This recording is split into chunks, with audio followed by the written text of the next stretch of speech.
एक जंगल में टूनी चिड़िया अपने दो बच्चों के साथ रहती थी। एक दिन सारे पक्षी एक तरफ उड़कर जा रहे थे। माँ, क्या हुआ है? ये सब पक्षी इतनी जल्दी उड़कर क्यों जा रहे हैं? तभी टूनी चिड़िया कालू कौवे से पूछती है, क्या हुआ है कालू भैया? सब पक्षी इतनी जल्दी में क्यों है? टूनी बहन, कुछ दिनों में जंगल में बहुत ज्यादा सर्दी पड़ने वाली है, इसलिए सब पक्षी नारियल के पेड़ से पत्ते लेने के लिए जा रहे हैं ताकि वो अपना घर पक्का कर सके। सुनो बहन, तुम भी जल्दी जाओ। अब टूनी चिड़िया भी नारियल के पेड़ से पत्ते लेने के लिए जाती है, लेकिन वहाँ बहुत लंबी लाइन थी। तभी तोता बोलता है, देखो तो सही टूनी चिड़िया, हम सुबह से लाइन में खड़े हैं और तुम आखिरी में आकर पहले पत्ते तोड़ना चाहती हो। जाओ, जाकर लाइन में लगो। अब टूनी चिड़िया उड़कर अपने टूटे फूटे पुराने घोंसले में आ जाती है। क्या हुआ माँ, आपको पत्ते नहीं मिले? बेटा, मैं शाम को चली जाऊंगी, अभी बहुत भीड़ थी। अब टूनी चिड़िया शाम को नारियल के पेड़ से पत्ते लेने के लिए जाती है, लेकिन सब पत्ते खत्म हो गए थे।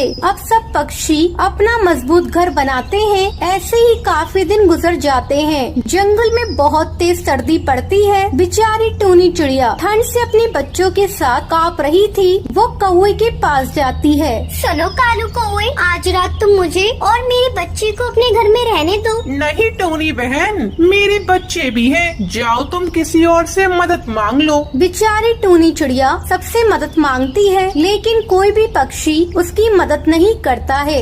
ज्यादा ठंड की वजह से उसका एक बच्चा मर जाता है। माँ, बहुत तेज सर्दी है, मुझे लगता है मैं भी नहीं जी पाऊंगा, मैं मर जाऊंगा। नहीं बेटा, तू फिक्र मत कर, मैं जल्दी से कोई गर्म जगह ढूंढ बच्चे की जान बचा लीजिए। तभी टूनी चिड़िया को एक बड़ा सा खाली नारियल का खोखा दिखाई देता है। ये बिल्कुल सही रहेगा, इसमें हमें ठंड भी नहीं लगेगी। जब तक सर्दी है हम इसमें अपना गुजारा कर लेंगे। अब टूनी चिड़िया अपने बच्चों के साथ उस नारियल के खाली ढक्कन में रहकर अपना गुजारा करती है। तो ये थी आज की कहानी। क्या आपको पता है टूनी चिड़िया ठंड से बचने के लिए कहाँ रहती है? अगर आपको पता है तो आप हमें कमेंट करके जरूर बताएं। अगर आपको ये वीडियो पसंद आई हो तो इसे लाइक और ऐसी कहानियाँ देखने के लिए मेरे चैनल को सब्सक्राइब करना न भूलें।